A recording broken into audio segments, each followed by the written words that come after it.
Hello students, তোমরা দেখছো তোমাদের প্রিয় YouTube channel institute of school mathematics. আমরা সমাধান করছিলাম দশম শ্রেণীর 13তম অধ্যায় ভেদ। এই টপিকের উপর এটা আমাদের দ্বিতীয় ক্লাস। প্রথম ক্লাসে আমরা ভেদ তত্ত্ব সম্পর্কে ধারণা নিয়েছিলাম এবং কোষে দেখি 13 এর 1 আর 2 এর সমাধান দেখে নিয়েছিলাম। যদি তোমরা ওই ক্লাসটি না দেখে থাকো তো ডেসক্রিপশন বক্স থেকে লিংক নিয়ে ওই ক্লাসটি একবার দেখে নিয়ে তবে এই ক্লাসটি দেখো, তাহলে ভালো বুঝতে পারবে। এবং আজকের ক্লাসে আমরা অর্থাৎ দ্বিতীয় ক্লাসে আমরা 3 নম্বর সমস্যা থেকে কোষে দেখি 13 এর সমাধানগুলো দেখে নেব।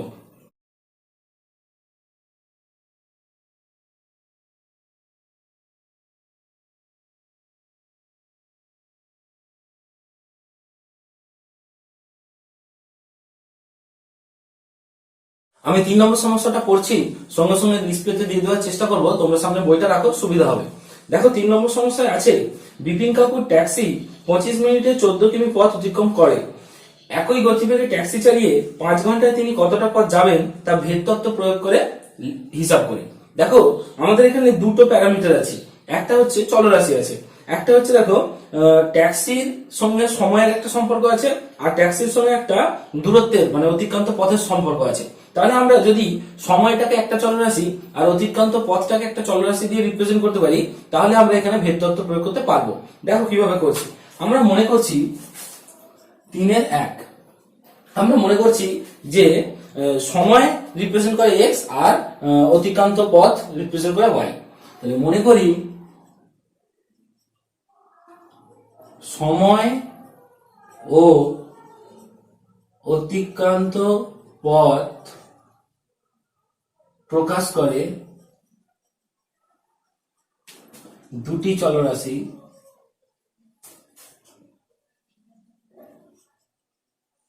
এক্স ও ওয়াই। আমরা দুটি চলরাশি একটা এক্স এবং একটা ওয়াই নাম দিলাম, যারা কি করছে একটা সময় আর একটা অতিক্রান্ত পথ রিপ্রেজেন্ট করছে। এবার যে তত্ত্বটা দেওয়া আছে ওটাকে আমরা যদি গণিতের ভাষায় সাজাই, যখন একটা এরকম হয়, তাহলে প্রশ্নানুসারে এক্স ওয়াই, দেখো সময় হচ্ছে তোমার দেখো একবার আছে 25 মিনিট আর একবার আছে 5 ঘন্টা। তাহলে এক্সটা একবার নিচ্ছে 25 মিনিট আর একবার নিচ্ছে 5 ঘন্টা, কেমন? আর ওয়াইটা দেখো যখন 25 মিনিট তখন তিনি 14 কিমি পথ অতিক্রম করেন, মানে ওয়াইটা হচ্ছে 14 কিমি। এবার দেখো জানতে চাইছে যে যখন 5 ঘন্টায় তিনি কতটা পথ অতিক্রম করবেন, মানে এই সময় এই জায়গাটা জানতে চাইছে। কেমন? কি করে প্রমাণ করতে হবে? ভেদ তত্ত্ব প্রয়োগ করে। দেখো ভেদ তত্ত্ব আমরা কিভাবে প্রয়োগ করতে পারি, আমরা এখানে দেখতে হবে যে দুটো যে চলরাশি এক্স আর ওয়াই এদের মধ্যে কি ভেদ আছে। আমরা দেখেছিলাম দু ধরনের ভেদ হয়, একটা সরল ভেদ আর একটা ব্যস্ত ভেদ। এই সম্পর্কিত আলোচনা আমরা আগের ক্লাসে করেছি, না দেখে থাকলে ডেসক্রিপশন বক্স থেকে লিংক নিয়ে ভিডিওটি দেখে নিও। তো এক্স ওয়াই দুটি চলরাশি, সময় এবং দূরত্ব, এরা দেখো কি ভেদে থাকতে পারে আমাদেরকে বুঝতে হবে। আমরা বলেছিলাম যে ভেদের আমাদের যত অঙ্ক হবে সব ক্ষেত্রেই ভেদ ধ্রুবক, যে কেটাকে আমরা ভেদ ধ্রুবক বলি, সেটা সব কি হয়? ধনাত্মক। তাহলে ধনাত্মক ভেদ ধ্রুবকের জন্য কি হয় একটু মনে করো, যদি একটি চলরাশি বাড়লে বা কমলে অপরটিও বাড়ে বা কমে, তখন আমরা বলি ওই চলরাশি দুটি সরল ভেদে আছে। আবার যদি ঠিক এর উল্টোটা হয়, অর্থাৎ একটি চলরাশি বাড়লে বা কমলে অপর চলরাশিটি কমে বা বাড়ে, তখন আমরা বলি ওটা ব্যস্ত ভেদে আছে। এখন দেখো তোমরা সময় আর দূরত্ব, সময় আর অতিক্রান্ত পথ, এদের মধ্যে কি সম্পর্ক? সময় যদি বাড়ানো হয় তাহলে অতিক্রান্ত পথ বাড়বে না কমবে? বাড়বে। আবার সময় যদি কমানো হয় তাহলে অতিক্রান্ত পথ কি হবে? কমবে। যত কম সময় তত কম দূরত্ব যাবে, যত বেশি সময় তত বেশি দূরত্ব যাবে। তাহলে একটি চলরাশি অর্থাৎ সময়টা মানে এক্সটা বাড়লে বা কমলে অপর চলরাশি ওয়াই অর্থাৎ অতিক্রান্ত পথটা বাড়ছে বা কমছে। একটা বাড়লে অন্যটা বাড়ছে, একটা কমলে অন্যটা কমছে। এবং আমাদের কনসিডারেশনে যেহেতু সমস্ত ভেদ ধ্রুবক ধনাত্মক, তাই জন্য আমরা এখানে বলে দিতে পারবো এটা হচ্ছে সরল ভেদে আছে। তাহলে আমরা এইভাবে লিখব যে এক্স ও ওয়াই চলরাশি দুটি সরল ভেদে আছে। সরল ভেদে থাকলে আমরা কি করতে পারি? সরল ভেদে থাকলে আমরা এই কাজটা করতে পারি যে এক্স ভার্সেস ওয়াই, এই কথাটা বলতে পারি। সরল ভেদের কথাই, এই কথাটারই গাণিতিক রূপ হচ্ছে এটা, যে এক্স ভার্সেস ওয়াই। এখন আমরা দেখো আমরা এইটা ইউজ করে আর এই ইনফরমেশন গুলো ইউজ করে সমাধান করব। দেখবো যখন এক্স এর মান 5 তখন ওয়াই এর মান কত। কি করে করবো? খুব সহজে দেখো আমরা যেটা করতে পারি, আমরা এখান থেকে ভেদের এই সমানুপাত চিহ্ন তোলার, এই ভেদ চিহ্ন তোলার একটা উপায় আছে। দেখো ভেদ চিহ্ন কি করে তুলি, আমরা এর পরের লাইনে এক্স রাখি, ওয়াই রাখি, আর ভেদ চিহ্ন তুলতে গেলে একটা সমান চিহ্ন দিতে হয়, এখানে একটা কে লিখতে হয়, যেখানে যেখানে ওই কেটা কি হয়, ভেদ ধ্রুবক নট ইকুয়াল টু 0, শূন্য ছাড়া যে কোনো ধ্রুবক। কেমন? এবার দেখো এখানে আমরা এই মানগুলো বসানোর চেষ্টা করছি। যখন দেখো আমরা দেখতে পাচ্ছি x সমান 25 মিনিট, তখন y সমান 14 কিমি। তাহলে এই মানগুলো এখানে বসানো যাক। দেখো কি পাচ্ছি, অতএব x এর জায়গায় বসাচ্ছি 25, আর y এর জায়গায় কেটা কেই থাকলো, y এর জায়গায় বসালাম 14। সুতরাং এটা আমরা সমাধান করে কি পাচ্ছি, k এর মান পাচ্ছি 25/14। ঠিক আছে, এখন এই যে এই মানটা পেয়ে গেলাম, এই মানটা এখানে বসিয়ে দেওয়া যাক, ধ্রুবকের মানটা। দেখো অতএব আমরা পেলাম x ইকুয়াল টু 25/14y। কেমন? এবার দেখো এটা এমন একটা ইকুয়েশন পেলাম যেখানে কি হয়েছে, আমার k এর মানটা পাওয়া গেছে। আমাদেরকে নির্ণয় করতে হবে এইটা মানে দেখো যখন 5 ঘন্টা মানে x যখন 5, তখন y এর মান নির্ণয় করতে হবে। এখন দেখো এইটা মিনিটে ছিল, এটা ঘন্টায় ছিল, তাহলে আমরা এক কাজ করি, এই ঘন্টাটাকে মিনিট করে নিই। তাহলে ঘন্টাকে মিনিট করলে কি করতে হয়, 60 দিয়ে গুণ করতে হয়, এত মিনিট। এবার তাহলে এইটাকে দেখো ওই 5 ঘন্টার বদলে ওইটা বসাচ্ছি। তাহলে আমরা লিখছি যখন কি না x সমান 5 × 60 মিনিট, তখন এখানে বসিয়ে দিই। তাহলে এটা হচ্ছে দেখো 5 × 60, সব এক এককে না থাকলে বসাতে পারতাম না, ওই জন্য এক এককে নিয়ে গেলাম, ওইটা বসিয়ে দিলাম। এবার দেখো এখানে সমাধান করলে কি পাচ্ছি, y এর মান পাওয়া উচিত। y এর মান হবে আমাদের দেখো 5 × 60, এই 14টা নিচে থেকে উপরে চলে গেল, 25টা উপর থেকে নিচে চলে গেল। সমাধান করছি, 5 × 5 = 25, 5 × 12 = 60, 12 আর 14 আমার গুণ হবে।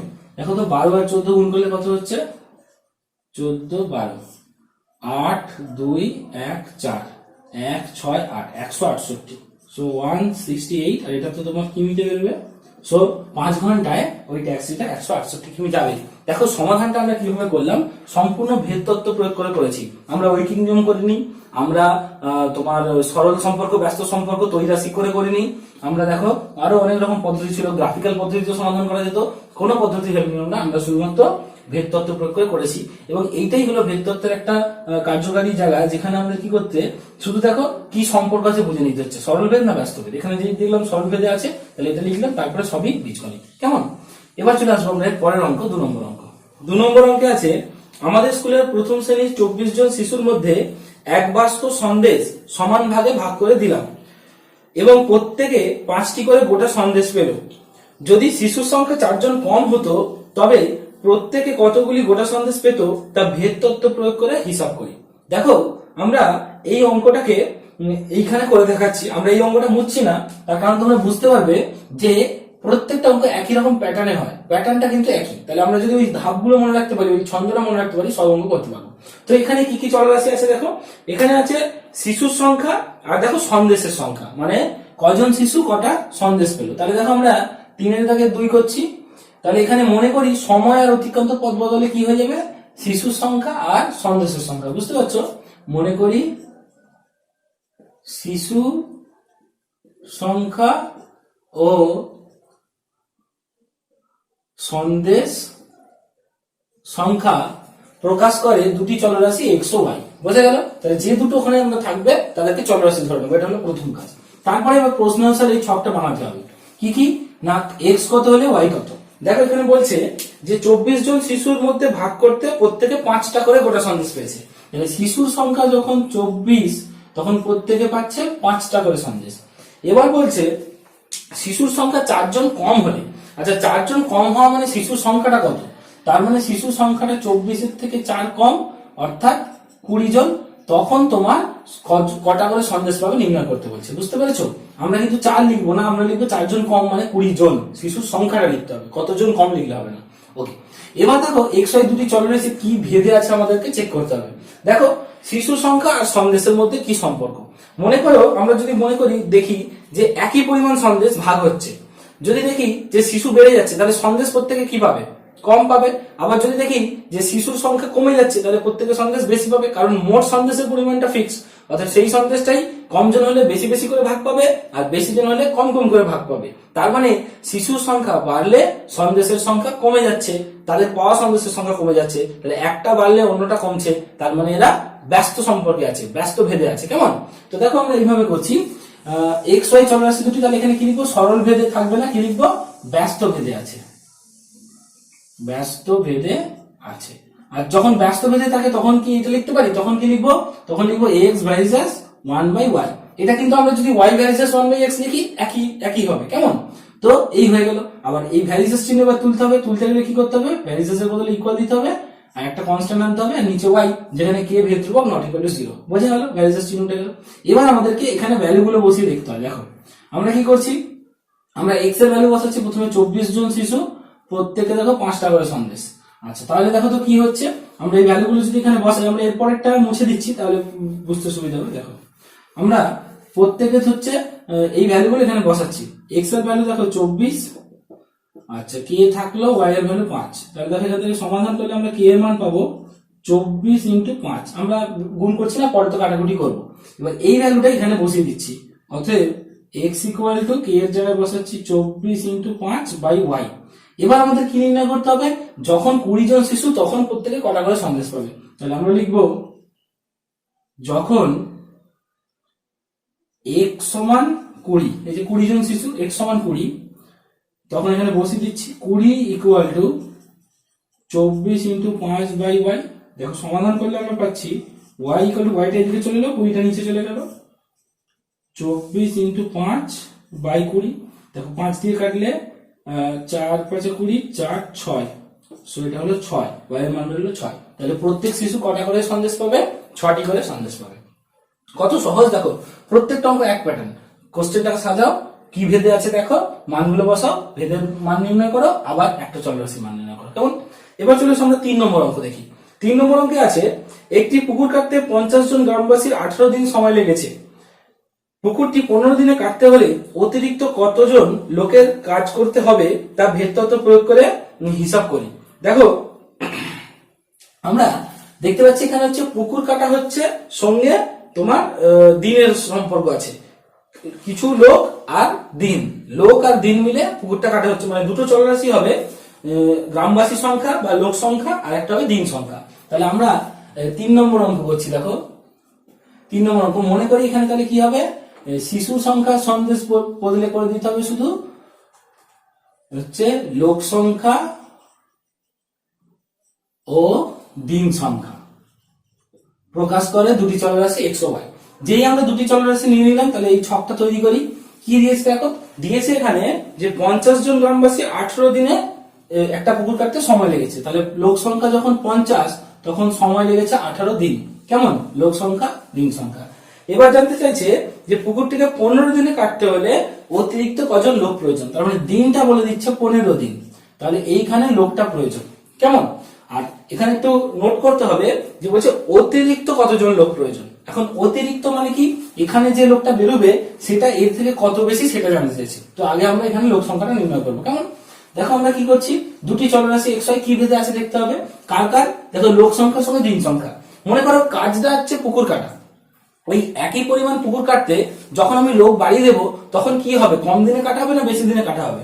দেখো কম দিনে কাটা হয়ে যাবে, লোক বেড়ে গেলে দিন কমে যাবে।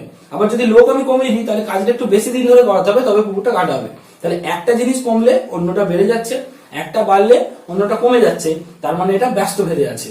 এবং তোমরা যদি লক্ষ্য করো, ওই যে আমরা যখন ত্রৈরাশিক করেছিলাম, সরল সম্পর্ক ব্যস্ত সম্পর্ক, আর ঠিক সরল ভেদ ব্যস্ত ভেদ যেন একই দিচ্ছে, তার কারণ এর ক্ষেত্রে ভেদ ধ্রুবকটা হয় ধনাত্মক, সেই জন্য। কেমন? তো দেখো আমরা কি করছি, এইখানে ব্যস্ত ভেদ আছে, তাহলে x y চলরাশি ব্যস্ত ভেদে আছে, তাহলে x ভার্সেস 1/y, তাহলে এই জায়গাটাও একই, ভেদ ধ্রুবক তুললাম, একটা ভেদ চিহ্ন তুললাম, একটা ধ্রুবক এলো। এবার তাহলে আমরা মানগুলো বসাই। দেখো 4, এখানে হচ্ছে x যখন 50, y তখন 18, তাহলে এখান থেকে আমরা এটা মুছে দিচ্ছি। এবার বসিয়ে দেখছি কি হচ্ছে। দেখো আমরা এখানে বসাচ্ছি x 50 আর k, y হলো 18, তাহলে আমরা দেখো k এর মান পেলাম 50 × 18। এবার দেখো এই k এর মানটা আমরা এখানে বসিয়ে নেব, অতএব x = 50 × 18/y। এবার দেখো জানতে চাইছি যখন y টা 15, তাহলে আমরা লিখবো যখন y = 15, তখন এখানে মানগুলো বসাই, x = 50 × 18/15, কাটাকুটি করি 5, 3 5 10 3 6 তার মানে হলো 60। তাহলে এক্স বেরোলো 60, তার মানে এই জায়গাটায় বেরোচ্ছে 60 জন, মানে আমাদের 60 জন লোক প্রয়োজন। কিন্তু জানতে চাইছে যে কতজন অতিরিক্ত লোকের প্রয়োজন। দেখো 50 জন তো ছিল, তাহলে অতিরিক্ত লোক প্রয়োজন, অতএব অতিরিক্ত লোক প্রয়োজন 60 মাইনাস 50 সমান 10 জন। এই হয়ে গেল আমাদের অ্যান্সার। শেষের দিকটা একটু বুঝে নিতে হবে যে অতিরিক্ত চাইছে না ওটাই চাইছে, সেই অনুযায়ী আমরা অ্যান্সারটা চেঞ্জ করে দিলাম। কেমন? তো এই গেল আমাদের 3টে লেখা অঙ্ক, এবং এই ধরনের লেখা অঙ্ক পরীক্ষায় আসে। এই ভেদ তত্ত্ব থেকে পরীক্ষা অবশ্যই প্রশ্ন আসবে, এবং এই লেখা অঙ্ক একটা থাকবেই। তোমরা যদি এই সামান্য, খুব বেশি সময় যাবে না, এইটুকু যদি শিখে নিতে পারো, তাহলে কিন্তু পরীক্ষায় 3 নম্বরের একটা ভেদ তত্ত্বের অঙ্ক করতে পারবে। কেমন? এবার আমরা দেখে নেবো 4 দাগের প্রশ্নগুলো।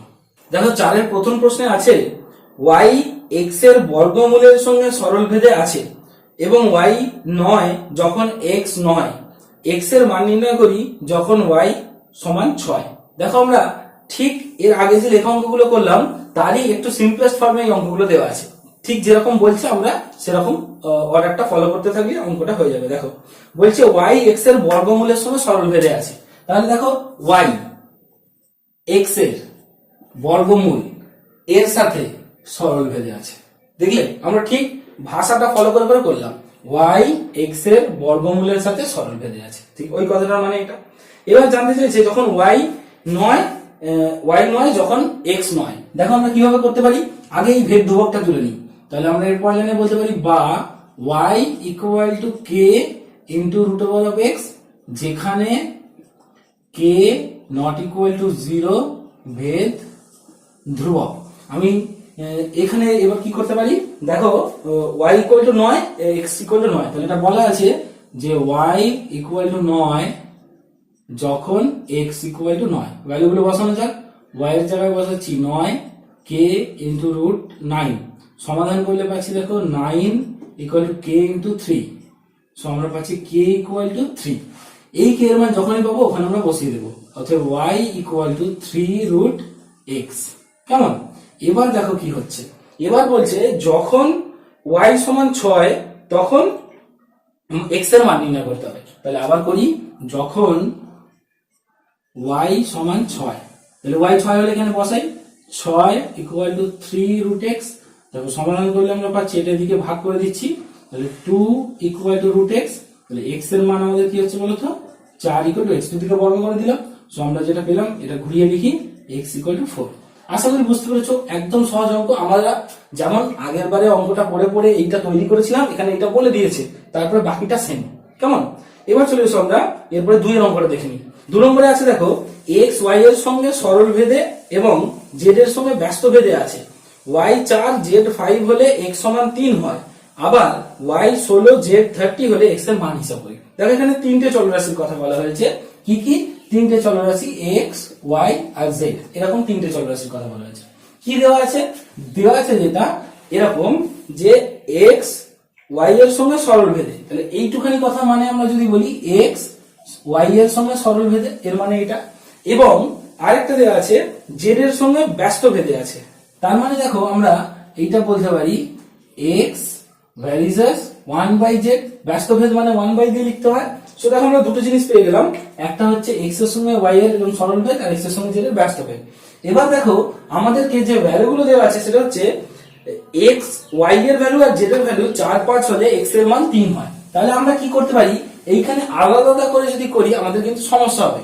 আমরা যেটা করতে পারি, আমরা একটা যৌগিক ভেদের সূত্র করেছিলাম, মনে পড়ছে? যে এরকম দুটো ভ্যারিজেস থাকলে এদেরকে জুড়িয়ে দেওয়া যায়। কেমন করে? এরকম ভাবে যে যৌগিক ভেদের সূত্র অনুসারে কি হয়, দুটোই x আছে তো, তাহলে x একবার এর সঙ্গে x একবার এর সঙ্গে, তার মানে x এদের দুজনের সঙ্গে কিভাবে y ইন্টু 1/z, এটাই ছিল যৌগিক ভেদের সূত্র, যে দুটো আলাদা আলাদা থাকলে তাদের গুণফলের সঙ্গে সরলভেদে থাকে। দেখো আমরা 1/z টাকে তো যৌগিক ভেদের সূত্রে সরলভেদ কথাটা ছিল, কিন্তু আমরা z এর সঙ্গে ব্যস্তভেদ আছে, কিন্তু 1/z এর সঙ্গে তো সরলভেদে আছে ভাবতে পারি, তাহলে এদের গুণফলের সঙ্গে সরলভেদে থাকলো। এবার দেখো এটাকে যদি আমরা সমাধান করি তাহলে একটা ভেদ ধ্রুবক পাবো k into y into 1/z, যেখানে k নট ইকুয়াল টু 0 ভেদ ধ্রুবক। এবার দেখো এই ভ্যালুগুলো বসানো যাক। বলছে y4 z5 হলে x3, তাহলে y4 z5 হলে x সমান 3, এগুলো এখানে বসাচ্ছি। x এর জায়গায় 3, k টা থাকবে, y এর 4, z এ হচ্ছে 5। দেখো সমাধান করলে আমরা k এর মান পাচ্ছি হচ্ছে 3 × 5/4, এই অবস্থায় রেখে দিচ্ছি। তাহলে আমরা ওইখানে আবার মানটা বসিয়ে নিতে পারবো। সো x ইকুয়াল টু হচ্ছে 3 × 5/4 × y × 1/z। এখন জানতে চাইছে যে y টা তোমার 16 আর z টা হচ্ছে 30, তাহলে যখন y টা 16 আর z টা 30 তখন এখানে বসানো যাক x ইকুয়াল টু 3 × 5/4 × 16 × 1/30। দেখো কিভাবে সমাধান করছি, 4 4 এ 16, আচ্ছা 3 5 এ 15, 2 × 30, 2 2। সো আমরা যেটা পেলাম x সমান 2। দেখো আমরা দুটো ভেদের জিনিস ছিল সংজ্ঞা, সেই দুটোকে যৌগিক ভেদের সূত্র দিয়ে কম্বাইন করলাম, তারপরে ভ্যালুগুলো বসিয়ে দিলাম, উত্তর চলে এলো। এবং যৌগিক ভেদের সূত্র কতটা কাজ করলে বুঝতে পারলে যে আমাদেরকে একটা কনস্ট্যান্টে কনভার্ট করে দিল। ঠিক আছে, এবার চলে এসো 3 নম্বরটা। 3 নম্বরে আছে x y এর সঙ্গে সরল ভেদে, z এর সঙ্গে ব্যস্ত ভেদে আছে y সমান 5 z সমান 9 হলে x সমান 1/6 হয়। x y z এর মধ্যে সম্পর্ক নির্ণয় করি এবং y সমান 6 ও z সমান 1/5 হলে x এর মান হিসাব করে লিখি। দেখো ঠিক এর আগের অঙ্কের মতো কি কি দিয়েছে আমরা ওই অনুযায়ী লিখতে থাকি। x y এর সঙ্গে সরল ভেদে, তাহলে দেখো তিনটাকে চলরাশি আছে ভেবে নাও, x y z। কি দিয়েছে, x y এর সাথে সরল ভেদে, এই কথাটার মানে এটা, এবং z এর সঙ্গে ব্যস্ত ভেদে, তাহলে দেখো আমরা এই আগেরটার মতোই বলতে পারবো, এবং x ভ্যারিজাস 1/z, ব্যস্ত ভেদ মানে 1 লিখতে হয়। তাহলে এবার বিভিন্ন মান দেওয়া আছে, তাহলে আমরা আগে এখানে যৌগিক ভেদের সূত্রটা প্রয়োগ করি। যৌগিক ভেদের সূত্রানুসারে পাই কি না, x ভ্যারিজাস y × 1/z, এটা হচ্ছে যৌগিক ভেদের সূত্র, দুটোকে কম্বাইন করা যায়। যেই আমরা এটা পেলাম, এখান থেকে দেখো আমরা ভেদ ধ্রুবকটা, এই ভেদ চিহ্নটা তুলে দিই, সমান k × y × 1/z, যেখানে k not equal to 0 ভেদ ধ্রুবক। এবার কথা হচ্ছে ভ্যালুগুলোর দিকে নজর দিই। বলছে y 5 z 9 হলে x 1/6, তাহলে দেখো যখন y 5 z 9 তখন x 1/6, তখন x সমান 1/6 বসানো যাক। 1/6 k × 5 × 1/9, so k equal to দেখো হচ্ছে আমাদের 9টা উপরে যাচ্ছে, 5টা নিচে আসছে আর 6টা নিচে ছিল, এই হচ্ছে অ্যান্সার। তো আমরা এটা একটু কাটাকুটি করতে পারি। সো k ইকুয়াল টু দেখো এটা 3 দিয়ে কাটলে 3 5 2 এইরকম হচ্ছে, কেমন? তো এই ভ্যালুটা আমরা এখানে বসিয়ে দিচ্ছি। অতএব x ইকুয়াল টু, আচ্ছা এটাকে আমরা সলভ করে লিখে দিই, কারণ এই সম্পর্কটাও চেয়েছিল, লক্ষ্য করো চেয়েছিল যে x y z এর মধ্যে সম্পর্ক লিখি। তাহলে এখানে লিখছি x ইকুয়াল টু k এর ভ্যালু লিখছি 3/10 y × 1/z, এটাই হয়ে গেল আমাদের x y z এর মধ্যে সম্পর্ক। দেখো কেমন? এবার আরেকটা জিনিস এখান থেকে জানতে চাইছে যে y 6 হলে z 1/5 হলে, যখন y সমান 6 z সমান 1/5, কেমন? এই সময় x এর মান দেখো এখানে বসাচ্ছি, x ইকুয়াল টু 3/10, y এর ভ্যালু ছিল 6 আর z এর ভ্যালু ছিল 1/5, এবং এখানে 1/z আছে, তাহলে 1/1/5, কেমন? দেখো সমাধান করলে পাচ্ছি 3/10 × 6 × 5, 5টা উপরে চলে গেল। দেখো কাটাকুটি হচ্ছে, 5 2 × 10 2 3, সো অ্যান্সার হলো 9। তো এই দেখো আমাদের সবকটা অঙ্ক প্রায় সেম, এখানে 3টে করে চলরাশি ছিল বলে আমাদের যৌগিক ভেদের সূত্র ইউজ করতে হয়েছে, আর এখানে 2টো ছিল বলে করতে হয়নি, বাকি কিন্তু প্যাটার্নটা ওভারঅল সেম, কেমন? তো আজকের ক্লাস আমরা এখানেই শেষ করছি। যদি তোমাদের এই ক্লাসটি বুঝতে কোনো অসুবিধা হয় তো আমার কমেন্ট বক্সে লিখে জানিও, আমি তোমাদেরকে উত্তর দেওয়ার চেষ্টা করব। তবে আমি বারবার বলছি, তোমরা একবার পার্ট 1 ভিডিওটা দেখে নাও, ডেসক্রিপশন বক্সে লিংক পেয়ে যাবে, তাহলে আর এটা বুঝতে অসুবিধা হবে না। আর এই ক্লাস ভিডিও যদি তোমাদের ভালো লেগে থাকে, তোমাদের YouTube channel institute of school ম্যাথমেটিক্সকে সাবস্ক্রাইব করে নিয়ে বেল আইকন সেট করে রেখো, যাতে ক্লাস ভিডিও সংক্রান্ত লেটেস্ট নোটিফিকেশন সবার প্রথম পাও। তোমার বন্ধুদের মধ্যে ভিডিও লিংকগুলিও শেয়ার করতে পারো, যাতে তারাও এই ভিডিওগুলি থেকে উপকৃত হয়। পরবর্তী ক্লাসে আমরা পরবর্তী যে সমস্যাগুলো আছে তার সমাধান নিয়ে ফিরে আসছি, কেমন?